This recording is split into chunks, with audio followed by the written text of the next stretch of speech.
Hey there! Hello! Welcome to How Do You Say Yaros? Welcome. How are you?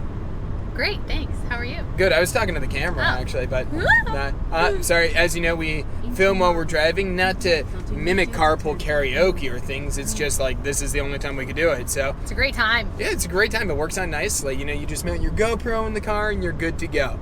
But anyway, today we are talking about the thing that is most near and dear to all of us. It is food. Hey-o! We love food. Like every sane and rational human being. In fact, right now, thank you, car. We are on our way to 10th Avenue Burrito. 5th Avenue? 10th Avenue? 10th Avenue Burrito in Belmar, New Jersey. We're going to consume a delicious little chalupa before we hit the beach on this Labor Day. And tacos. Burrito. A burrito. We are moving late, but it's the last day we could go. It's Labor Day, the Labor Day, if you will. Oh. So I've got white pants on. It's the last time I could wear them for 9 months. It's very important. No. Seriously? No. I'm ignoring social His conventions. white pants are fantastic. I do like wearing my white pants. Feel all feisty and like little Z formation. So, yeah. Food shopping is what we're going to talk about specifically within food, right? Yep. Food shopping. This is an area that we learned a lot about each other early on because, food shopping's like a feisty little topic. It's a little minx, if you will. So let me tell this story of how it started. We got married, which was exciting. Got married on a Friday, and we left for our honeymoon on Sunday. Right. So we were, good. We had food. We had plenty of leftovers. The wedding venue boxed up all this stuff. Went on our vacation, our honeymoon to Sandals in Jamaica. Amazing, meal after meal, gluttony after gluttony, expanding belt size into our shame. And it was okay. But we got back the following week, and, we didn't have any food because it's just you didn't want to buy anything beforehand. I cleared out, I didn't buy food before all of this because, I was living in our condo before Gabby moved in. And so we decided it's time to, go grocery shopping. That's right. So we go to Wegmans. Well, first, we're home. And Adam brings up, this subject is near and dear to Adam's heart because he used to work at Wegmans. So it's a very important topic for him. So he said, okay, so we're going to need to go food shopping. And I can tell by the way he's bringing it up, this is a very serious conversation topic. As not just what are we going to eat? No, this is a topic. He has his phone out, clearly ready to type down some information. So I try to respond seriously as well. So I'm like, okay. And he's like, so we need to make a list, of course. I'm like, right, of course. And he says, looks at me, and he goes, so, what do girls eat? And I burst out laughing. And I still regret this, I will say. I don't have a lot of regrets in life, but I regret because I could have totally rocked his world. I could have said, oh, well, girls eat escargot, calamari, only special yogurts. Yeah. Kefir. That one's true. That is true. Yeah. But I could have said, only brie, all these fruits, papaya. I could have named such random stuff. Oh, yeah. Shrimp, scallops, I don't even know. I could have said seaweed. The world was my oyster in that moment. He was a blank slate, just wanting to know, what do girls eat? Well, and because I know, they eat weird things. There are, all these things that Gabby had previously. So I was ready for it emotionally. I think we asked this at the grocery store. Did I? I'm pretty sure I asked it at the grocery store. Mm-mm. I think you and I have different visions of how reality happened. I literally remember you being home and turning to me in the kitchen. That's where this happened. I don't recall that. I think it was at the grocery store. We've had many disagreements on our history. That's true. But anyway, so no, I was ready. If Gabby had told me any of those things, I would have believed her because it's we got to load up. I was ready for this, and she wasted the opportunity. Long story short. I did. I laughed too long because it was just so hysterical. And then I said, I was trying to appease him because he looked excited, but also a little bit worried. And I was like, Adam, we eat the same things. Which was so funny because, we were married. We had dated a year. And we're engaged for a year. And then we were engaged for 9 months. So we had eaten together. So I was like, what I eat? We eat pretty much the same things. Which, may or may not be true. But that's what I felt was true in the moment. Yeah. And so he goes, oh, really? Okay. And then we made our list. So we began to learn about this process of food shopping together. Now, this is where it's I worked in a grocery store for 9 years. Wegmans, if you don't know what that is, it's one of the great grocery stores on the East Coast, ranked one of the best top 5 Fortune 100 companies, 500 companies, sorry. It's a phenomenal chain. So, like, I have a strong, and I've been food shopping for myself for years because, I live by myself. So I've had a strong system built into this. So, like, you have a list so that way you don't deviate from the list. You know what you need, so that way you're making your choice beforehand, so you don't spend frivolous things. You don't waste time on the side. You go and you invest. And I was also particular. Gabby has shopped at a place called ShopRite. Yes. For most of her life. Thank you, ShopRite. I am biased towards Wegmans. It is irrational and rational. I feel it very normal that this is the only place anybody should grocery shop. But I'm like, I can't physically bring myself to the thought of shopping in ShopRite. Yeah, it was ridiculous. So, but we felt like this was important to share with you, the world. Yeah. Because Adam, for all of the quirks of his views on food shopping, he's actually extremely good at it. So I felt like it was important that we delineate this process. Okay? Absolutely. So, correct me if I'm wrong, your process begins with the list. Absolutely. List is important because, yet again, if you don't have your list, you're going to run a miss. Trying to run. Very nice. This is where reckless budgeting happens because you want to know, what are you eating throughout the week? Don't buy stuff that you're just going to throw away because you thought you could have it. If you have 80,000 pieces of produce, unless you're a vegetarian, you ain't eating all those. Same thing for lunch meat. Okay, what are you planning on eating? Do you have leftovers for the week? Or are you going to do sandwiches? Not using all of this, make sure you don't want to waste your food. Not only is that bad because you're wasting, but you're just throwing your cash away. So when we make a list, Adam doesn't just do it like outside. He's in the kitchen and he looks through the fridge. Then he looks through one cabinet, then the next cabinet, then the next cabinet. He always looks through all the cabinets. Absolutely. So as not to miss things. And he looks through, we have that turntable. Lazy Susan. Susan. He will spin it and look through it on his knees and look through it to see what he's missing. Now, it's been very helpful because then he really remembers stuff, like things that you forgot. You realize midweek that you need more olive oil, but you forgot when you're making the list. No, he doesn't make that kind of error because he literally looks through all of our cabinets. Again, we don't have many cabinets, so that does help, but still. So you make the list, and when he's talking about the list, he'll talk about, are we going to make any big dish this week? And he wants to make that decision at that time, which is very hard for me because that type of planning ahead is very difficult. But it's wonderful because then he has us look up the recipe, like, oh, well, if we're going to make that dish, what do we need so that we can get it? Yeah, because then you don't waste 1,000 hours going back out. Like, it's fine if you want to do something special, but if you know you're going to make a dinner on Sunday, why not pick it out so you could get the food on Thursday or Friday, whatever it is. Very clever. The next piece, bags. Bags, reusable bags. We're here to save the earth. Also, plastic bags are just the easy way to have things drop.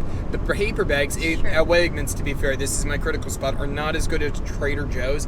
Cashiers take forever to use them. You want to use your own bags, save the earth, but also efficiency. You're packing them yourself. You know where your items are. You're protecting. You're taking the offense to grocery shopping here. Okay.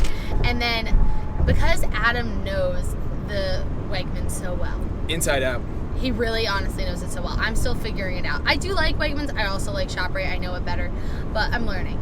So what's amazing is, and I don't know if you do this on purpose or not, we have the list. Do you write the items in the order of where they are in the store, or you just know that? No, I look at the list and I know the section. So you immediately walk into produce. If you want to get meat, once you walk through the produce section, you got to go to the right.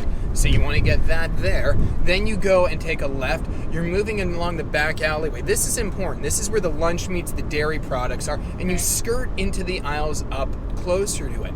Now, on the front side of it, because yet again, this is how grocery stores are arranged smartly. So are all the household products. You're not just going in for toilet paper. Usually you add things in, but you want to grab those items and the bathing products and the hygiene products later on because they might smell and give a residue. So you want to keep those isolated. Those are the last things that you grab.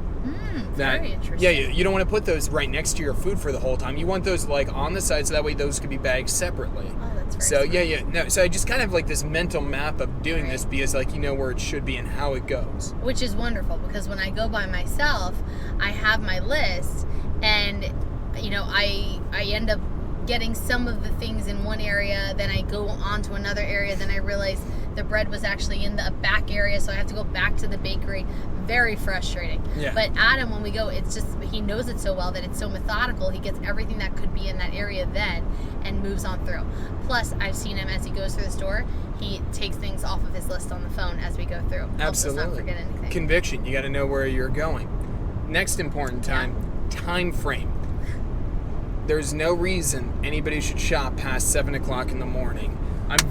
So I have Thursdays off, and this is like, I love, Thursdays are my chore day usually. So my goal is I will be at Wegmans. My goal is to be home by 7:30 in the morning at the latest from grocery shopping, and if I need to get gas that day. Magical. Because yet again, there is, some items, almost everything is out already. If I needed to get a specialty cut or something from the butcher, I can't do that. But that's okay. Very rarely do we ever need that. No. But nobody is there. I'm able to sail through the lanes, sail through the lines. You can be done. And this is great. You avoid the mass crowds. It's, you're in, you're out, and it's gorgeous. It's the most I've had is like 2 people in front of me out of the line. Oh, it's amazing. It and is. Parking, I bet you park real close, don't you? Oh, well, that's not a big deal, but it's nice. I won't deny it. It's nice to be up close to everybody. And nobody's on the road. Nobody's on the road. I sail in and out, and I laugh at the people around me. When on those days, Adam is actually out of the house before I am for work, which is ridiculous because I work at a school and have to leave pretty early. Idle hands. And it's his day off. Because then I'm work first, play second. So it's like if I don't as soon as this is done, my chores are done by 10 in the morning. They just start early. It's amazing. So it's like you're there, the house is clean, boom, boom, bam, bam, bam, you're ready to go. So the final piece, which is truly a marvel to see, and I think we will show it sometime. It'll be a bonus feature. Yes, Adam taking things out of the cart and putting them onto the conveyor belt. Oh, well, for checkout processing. Well, this is an important factor here. And yet again, the advantage of bringing your own bags is that you bag it yourself. So you could control the amount of weight that you want to use, but it's also a helpful part because I was a cashier for those 9 years. Now, I worked in many other parts of the store. I would have loved to see you as a cashier. Oh, I loved it. It was, yet again, every time for comedy bits and things like that, that was I've told you before, but for our viewers, our listeners, our friends, our family. Especially when I would go away, I love quirky one-liners, I love jokes, and I love material like this. And I work hard. I try to be original. I try to come up with my own stuff. That's impressive. Not always, but I work. And I try to credit. But the important part is, as a cashier, you could do this hundreds of times to perfect something. It's not like, you try that joke didn't quite land. Why didn't it land? Is it just bad? Or, most of the time you just didn't have the inflection right. You forgot a detail. But here, I was able to share that, and you can't really retell to find out why. When I worked as a cashier, I could literally sample this joke hundreds of times to people over the course of a week to find if it worked, find out when the tone of the timbre, when my tone was right, where it was wrong. I could go across age, gender, race, socioeconomic classes, political views, find out what landed when and where. And the goal of this was eventually that I could size a person up, hopefully, and tell an appropriate joke, have a weird one-liner, be crazy positive, be crazy negative, and try to just play to their personality. It was a lot of practice. It was wonderful. But one of the key things when you did it is, people don't want their stuff crushed or destroyed, and they want things kind of logically arranged. And I have no problem doing that as a cashier. That's pretty simple. You don't put eggs with detergent, for multiple reasons. The problem that we have is, as a cashier, is I can only help you as much as you're willing to help me. If you're putting things in a random, chaotic order, well, what am I supposed to do? Either everything's going to be in separate bags, and then you're going to be angry because you have 1,000 bags, or you could bunch things together logically. So when you're doing this, if you have any distance in the cart, you want to start with the first things. You want to start with your heavy items. Now, here's why. Often your heavies are on the bottom of the cart. To go back in the bottom of the cart, the heavy items have to be the first things on the register, which is good. So you get those heavy items, so like juice containers, milk bottles, detergent, whatever, first things. You also could do, and really structurally, not so much that they're in bags, but large paper products like paper towel, soda, 12 packs, 6 packs, whatever it is. You want to have those first because those are the foundation stones that you're building everything else on. Brilliant. Then you want to probably lump things together categorically. quickly. You want to try to get your colds together as much, depending upon your distance. We live super close, so I'm really not that fixated on it. Interesting. Get your colds together? Well, depending upon your distance. We live like 5 minutes down the road, but some people, if you're commuting a longer distance and it was a frozen item, you want to keep things together so it spoils as little as possible. Good point. That, although not necessary, we're also not crazy about like our meats being separate because, yet again, 5 minutes, I'm willing to risk it. I don't think the contamination is that likely. Yeah. But you want to have those items arranged. You want to keep your produce together, and then your eggs and your bread at the end. You want to lump your hygiene products together, so soaps, detergents, household cleaning products, things like that. You want to keep those because, yet again, if they leak, they will, one, stink everything up, but also it's different than like chicken juice getting on something where you could kind of wipe it off. Like if you have ammonia on your chicken or produce, it's game over. You don't want that. And then, of course, that's where you finish up. That you might want in a plastic bag, as we, I think, already said here, because that keeps it safe. And that's how you food shop. Wham bam. And we want to do an episode. We'll do a little GoPro on the head, show you how this whole thing is done. So if you're learning, if this is for you millennials out there, we want to teach you an art. Oh, it's an art. We will go to the food store with you. We'll go. But we'll laugh, be jolly. We'll have all the fun. Absolutely. We'll get a coffee and a crepe. Absolutely. So, happy food shopping. Happy food shopping. Let us know what you think, and best of luck. Send us your videos on how you food shop. See you later. Oh my gosh, did that not record?